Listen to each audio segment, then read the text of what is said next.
Continuamos estudiando la doctrina de la Trinidad y en esta ocasión me gustaría tocar un poquito el asunto de los decretos de Dios que forman parte de la doctrina de la Trinidad.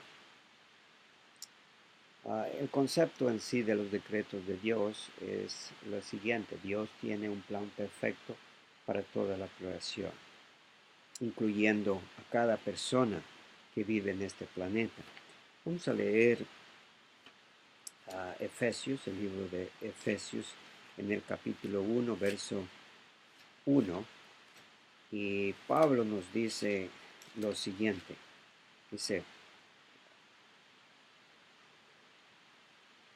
Dice lo siguiente, capítulo 1, verso 11, perdón. Dice: él asimismo tuvimos herencia. Estamos hablando de en él, hablando de Jesucristo, la herencia, habiendo sido predestinados conforme al propósito del que hace todas las cosas según el designio de su voluntad, a fin de que seamos para alabanza de su gloria. Bien, entonces la doctrina del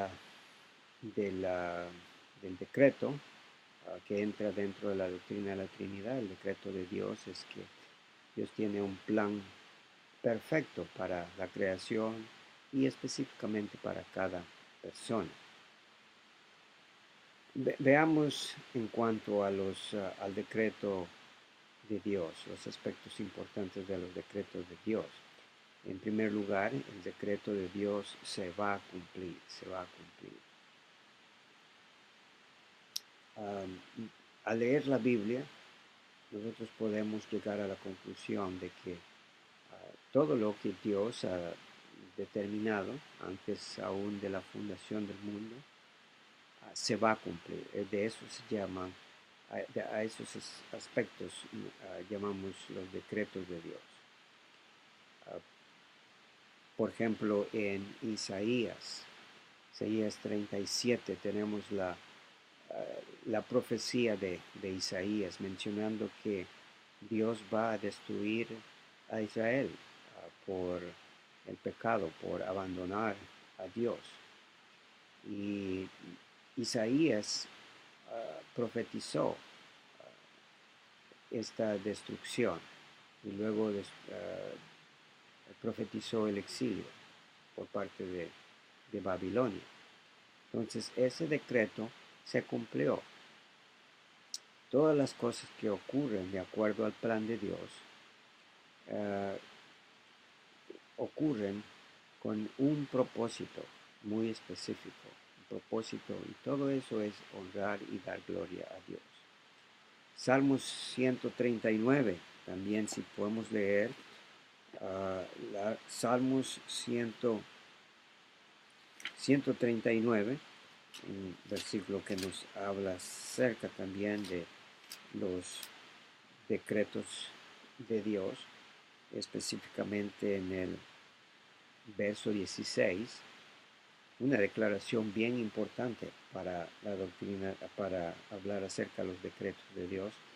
Dice así: mi embrión vieron tus ojos, y en tu libro estaban escritas todas aquellas cosas que fueron luego formadas, sin falta una de ellas. Y en esto es una declaración bien fuerte acerca de los decretos, es decir, que nos indica de que ya ciertas cosas están descritas, que Dios antes de la fundación del mundo tuvo un plan específico, y ese plan, esas cosas se van a llevar a cabo. También Proverbios 16 nos habla y nos dice que todas las cosas ha hecho Jehová para sí mismo, para su propia gloria. Luego el verso 33 del mismo Proverbio nos habla de que aunque hay suerte, dice que la suerte se echa al regazo, pero sin embargo Jehová tiene la última decisión, tiene la última palabra, es decir, que Él es el que ordena las cosas que como se van a llevar a cabo. Proverbios 19:21 también dice que el consejo de Jehová permanecerá para siempre. El consejo de Jehová nunca se frustra. De manera que el decreto de Dios, que fue planificado desde antes de la fundación del mundo, se va a cumplir, se va a cumplir. Ahora hablemos acerca de la naturaleza del decreto de Dios. La naturaleza. Cuando hablamos de la naturaleza del decreto de Dios, nos estamos refiriendo a ciertos aspectos del decreto de Dios, como por ejemplo, en primer lugar, estos aspectos fueron creados desde la eternidad pasada. Eso responde a la pregunta de que cuando Dios los planificó, pues de la eternidad pasada. Dios no está mirando ahora a ver cómo el hombre reacciona para tomar una decisión, como la teología abierta lo dice así, sino que Dios ya determinó desde la eternidad pasada los aspectos, acciones importantes que Dios ha determinado. También, número 2, todo lo que Dios ha planificado se llevará a cabo. Todo lo que Dios ha planificado en la eternidad pasada se llevará a cabo. No hay ninguna sola cosa que Dios ha planificado que no va a pasar o que va a ser frustrado, sino que todo se vaya a cabo, se va a llevar a cabo conforme a lo que Dios ha planificado, conforme a lo que Dios ha determinado y en su debido tiempo. Número 3. Los planes no pueden ser cambiados, puesto que Dios no cambia en sus promesas y sus planes nunca Él va a cambiar. Sus planes no van a ser cambiados. Los planes se relacionan con todo evento. Estos planes que estoy mencionando se relacionan con todo evento de la vida, ya sean eventos grandes, ya sean eventos pequeños, sean eventos que involucran el mundo, o sea, que eventos que involucran una nación, o una comunidad, o un individuo. Todo está en los planes de Dios. Por ejemplo, también involucran acciones buenas de las personas.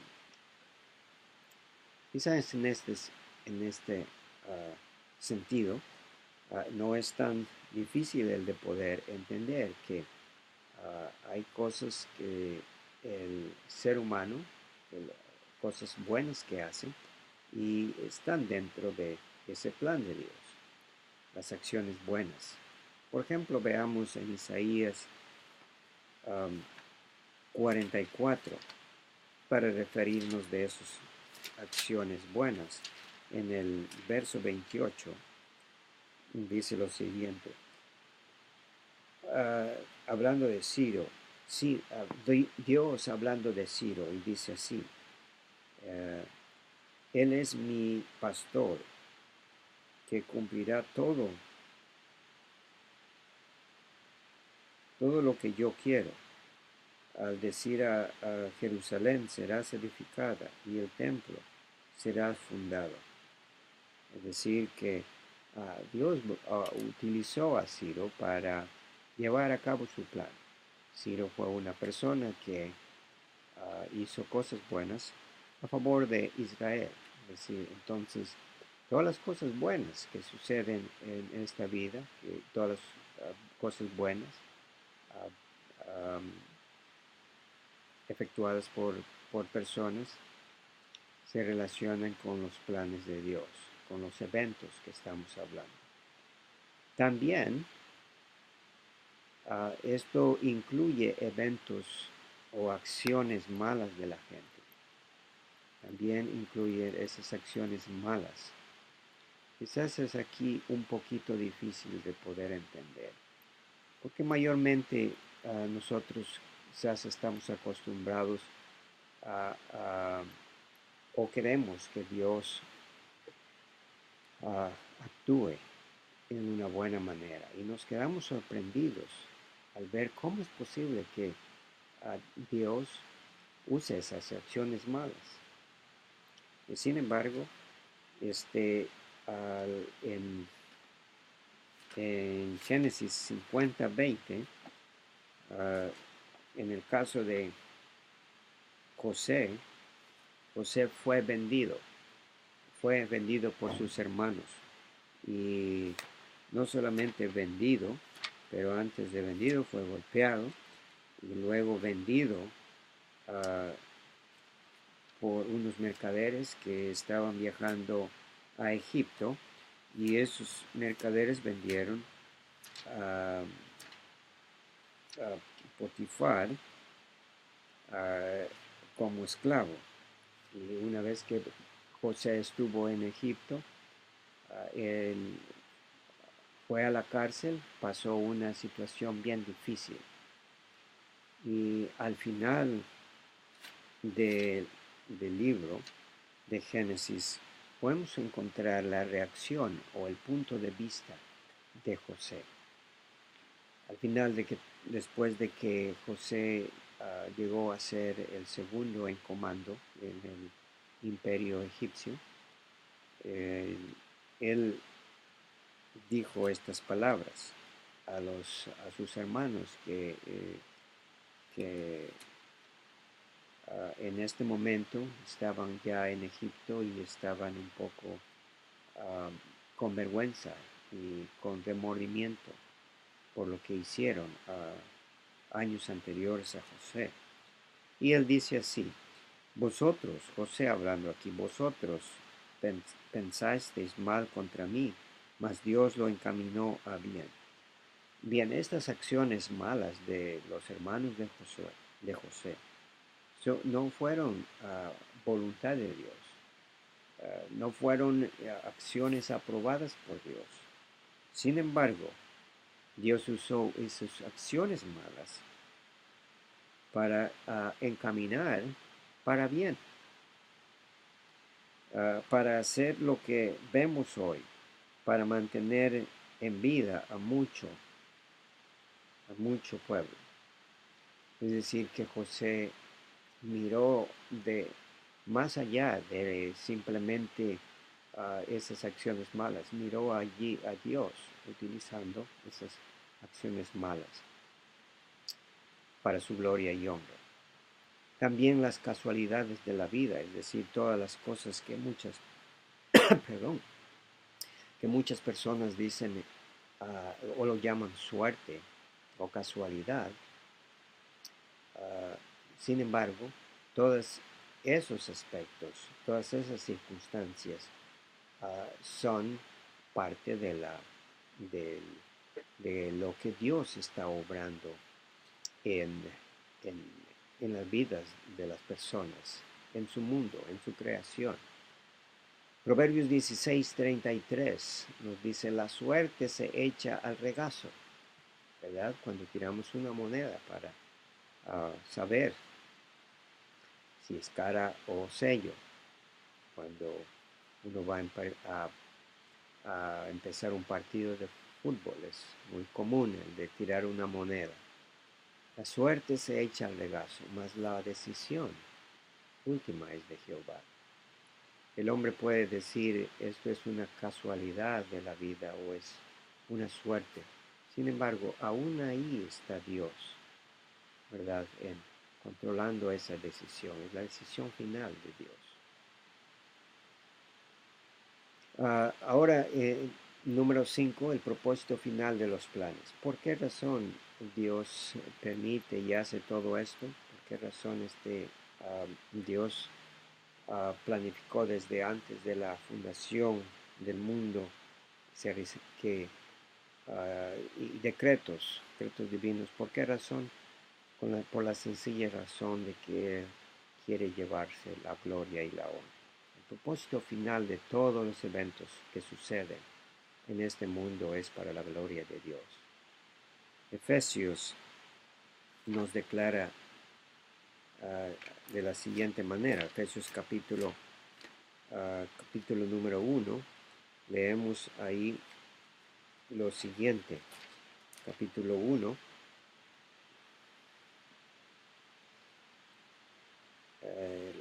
capítulo 1, versos 5 y 6 y particularmente el 11. Dice, en amor, habiendo predestinado para ser adoptados hijos de Dios por medio de Jesucristo, según el afecto de su voluntad. Ya Dios planificó que el cristiano sea salvo y sea santo según el afecto de su voluntad. Y luego verso 6, para la alabanza de su gloria, de su gracia, con el cual nos hizo aceptos, para la alabanza de su gloria. Bien, es el único propósito por el cual hace todo esto, lo decreta Dios. Los eventos que suceden en la vida es para su propia gloria. Apocalipsis nos dice que Dios es digno de recibir toda honra y toda gloria.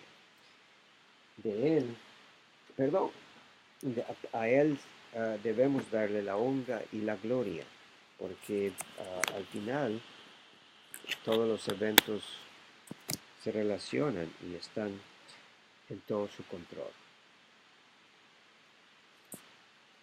Bien, ahora me gustaría hablar acerca de la soberanía de Dios, la responsabilidad humana y el libre albedrío.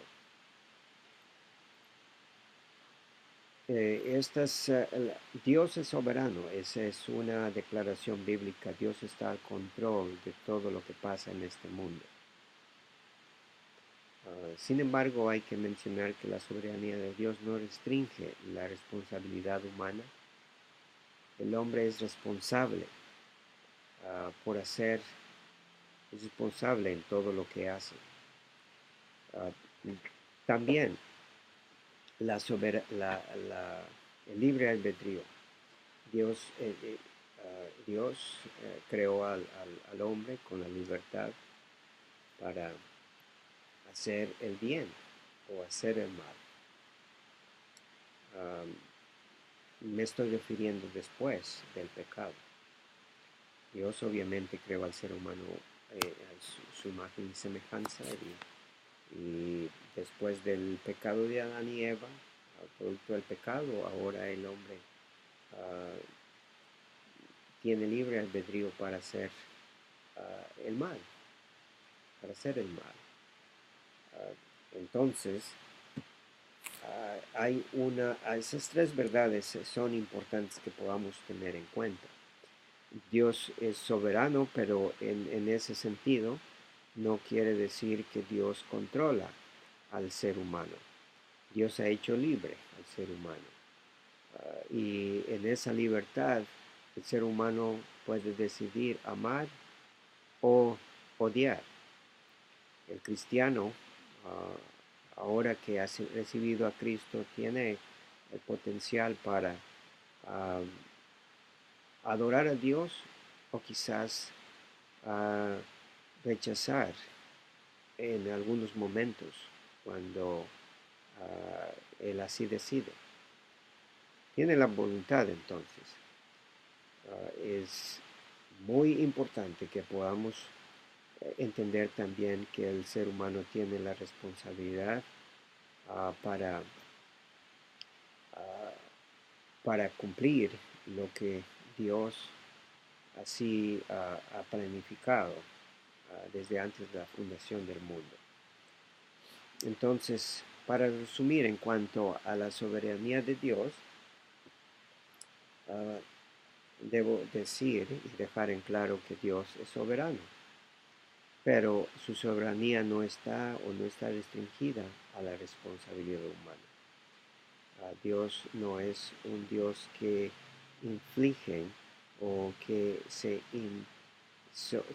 frustra la responsabilidad humana. Dios está siempre esperando la voluntad humana, el el deseo en el ser humano de poder adorar a Dios, el de poder responder al llamado de Dios y así empezar el proceso de la santificación. Entonces, cada ser humano es responsable de las acciones. En el futuro, un día Dios va a traer a juicio y va a juzgar a las personas de acuerdo a las acciones que ha hecho, todo lo que ha dicho y ha hecho durante esta vida. Entonces, no debemos pasar por alto la responsabilidad. Todo ser humano es responsable por las acciones. Y mucho cuidado con lo que uno hace porque eso va a dar cuentas en el futuro de toda acción, ya sea cosa buena o que es cosa mala. Bien, que Dios les bendiga y espero que podamos entender un poquito más acerca de la doctrina de la Trinidad, como ya hemos explicado en este video. Que Dios les bendiga.